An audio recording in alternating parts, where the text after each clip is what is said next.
महाभारत के युद्ध में धनुर्धर अर्जुन और दानवीर कर्ण आमने सामने युद्ध लड़ रहे थे। जब जब कर्ण का तीर आता था, अर्जुन का जो रथ था वो थोड़ा पीछे खिसक जाता था, और जब जब अर्जुन तीर चला रहे थे तो उस तरफ कर्ण का जो रथ था वो थोड़ा ज्यादा पीछे खिसक जाता था। जैसे ही कर्ण का तीर आके अर्जुन के रथ पर लगता, अर्जुन का रथ थोड़ा भी पीछे खिसकता, भगवान श्री कृष्ण कर्ण के साहस की, वीरता की प्रशंसा करने लगते। और जहां अर्जुन का तीर जाकर के कर्ण के रथ को लगता, वो बहुत पीछे खिसक जाता, लेकिन भगवान श्री कृष्ण ज्यादा प्रशंसा नहीं करते। अर्जुन से रहा नहीं गया कि क्या हो रहा है, तो उसने पूछ लिया कि भगवान देखो आप, मेरा वाला तीर जाता है, उसका रथ बहुत पीछे चला जाता है, उसका आता है, हमारा तो थोड़ा ही पीछे खिसकता है। भगवान श्री कृष्ण ने कहा कि मुझे उसकी प्रशंसा करनी जरूरी आवश्यक है। क्यों? क्योंकि तुम्हारे रथ पर स्वयं मैं विराजमान हूं, ध्वजा पर हनुमान जी विराजमान है, तुम्हारे पहियों को शेषनाग ने थाम रखा है, लेकिन तब भी कर्ण के तीर की ताकत देखो कि थोड़ा तो पीछे खिसक रहा है, इसलिए वो तुमसे ताकतवर तो है। अर्जुन ने जब ये सुना और समझा तो उसका जो घमंड था वो चूर चूर हो गया, टूट गया। कर्ण महाभारत का अहम किरदार। कर्ण को लेकर के बहुत सारी बातें दुनिया में कहीं सुनी जाती हैं। कर्ण से सीखने के लिए बहुत कुछ है, कर्ण की गलतियों से भी सीखने के लिए बहुत कुछ है।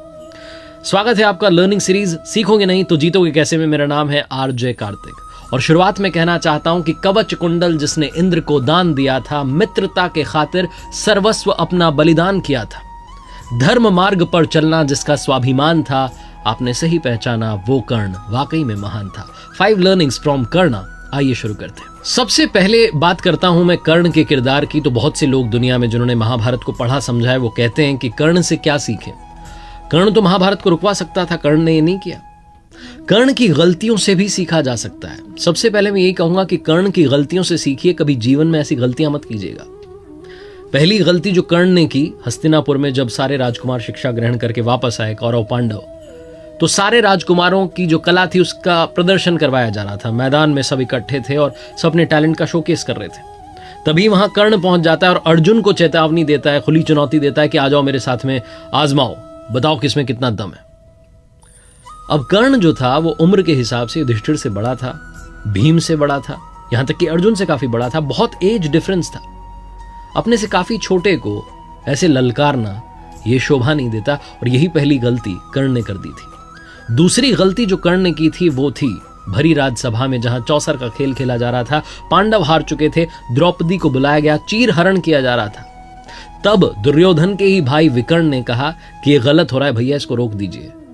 तब कर्ण विकर्ण से बहस करने लगा और कहने लगा कि ऐसी स्त्री के साथ तो यही सब होना चाहिए। बहुत सारे ऐसे शब्द कह दिए जो नहीं कहने चाहिए थे, और वही सब जो शब्द थे, वही जो दृश्य था, वही महाभारत का कारण बना। कर्ण चाहता तो वो रुकवा सकता था, वो नारी का सम्मान कर सकता था, लेकिन वो आवेश में आकर कहता चला गया और युद्ध का कारण बना। इसलिए जीवन में कभी भी किसी भी नारी का अपमान मत करना। दूसरी बात जो सीखी जा सकती है कर्ण के किरदार से, काफी सारी अच्छाइयां भी थी, दानवीर था कर्ण। दूसरी बात जो सीखी जा सकती है वो है बाउंस बैक करना। जीवन में विपरीत परिस्थितियों में भी खुद को टूटने नहीं देना। भगवान श्री कृष्ण और कर्ण का संवाद जब होता है तो कर्ण कहता चला जाता है कि प्रभु मेरे साथ तो सब गलत होता गया, जिस मां ने मुझे जन्म दिया उसने जन्म देते ही त्याग दिया, मुझे क्षत्रिय होते हुए भी क्षत्रिय धर्म निभाने का मौका नहीं मिला, मुझे गुरुकुल में शिक्षा नहीं मिली, मुझे भटकना पड़ा, मेरे साथ हमेशा भेदभाव होता रहा, यहां तक कि द्रौपदी के वहां स्वयंवर में पहुंचा तो वहां भी मुझे अलग कर दिया गया।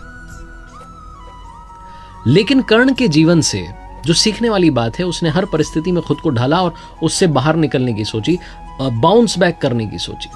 जब गुरुकुल में द्रोणाचार्य जी ने मना कर दिया था कर्ण को शिक्षा देने से, तो वो अपना गुरु को ढूंढने के लिए खुद निकल चुका था और गुरु परशुराम के पास जाकर के पहुंच चुका था।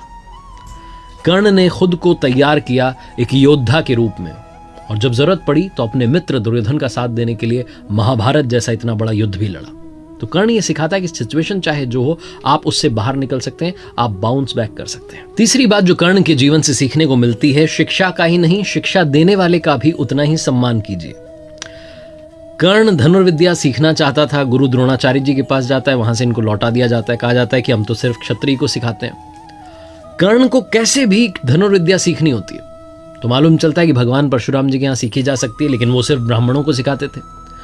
तो कर्ण ब्राह्मण होने का नाटक करके वहां पहुंच जाता है कि मैं भी ब्राह्मण हूं, शिक्षा ग्रहण करने लगता है। एक दिन भगवान परशुराम जी अपने शिष्य की गोद में सर रख करके आराम कर रहे होते हैं। तभी एक बिच्छू आता है और कर्ण की जांघ पर डंक मारने लगता है। दर्द तो कर्ण को बहुत हो रहा होता है, लेकिन हटाता नहीं है कि गुरुजी की नींद ना खुल जाए। भगवान की नींद खुल गई तो बहुत गुस्सा होंगे, नाराज होंगे, और वो विश्राम कर रहे हैं, उन्हें विश्राम करने दिया जाए। तो सह लेता है सारे दर्द को। बिच्छू चला जाता है डंक मार के, खून बहने लगता है। कुछ समय के बाद में भगवान परशुराम की नींद खुलती है। वो देखते हैं कि कर्ण की जांघ में से खून बह रहा है। तो कहते हैं कि तुम ब्राह्मण नहीं हो सकते, इतनी सहनशीलता सिर्फ क्षत्रिय में होती है, कौन हो तुम बताओ। और गुस्सा आ जाता है उन्हें, वो श्राप दे देते हैं कि तुम मेरी विद्या को तब भूल जाओगे जब सबसे ज्यादा जरूरत होगी, सबसे ज्यादा आवश्यकता होगी, उस समय तुम्हें याद ही नहीं आएगा। कर्ण चरणों में गिर जाता है, कहने लगता है भगवान ऐसा श्राप मत दीजिए। लेकिन श्राप एक बार दे दिया, वापस तो लिया नहीं जा सकता। वो कहता है कि मुझे नहीं पता मैं किस कुल में पैदा हुआ, कहां मेरा जन्म हुआ, मुझे कुछ पता ही नहीं है। मुझे बस धनुर्विद्या सीखनी थी, इसलिए आपके पास चला आया। भगवान परशुराम फिर अपने शिष्य को देख करके, दया करके अपना विजय धनुष जो है दे देते हैं।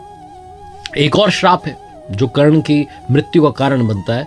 एक बार जंगल में राक्षस का पीछा करते हुए कर्ण दौड़ा चला जा रहा होता है और वो तीर चला देता है।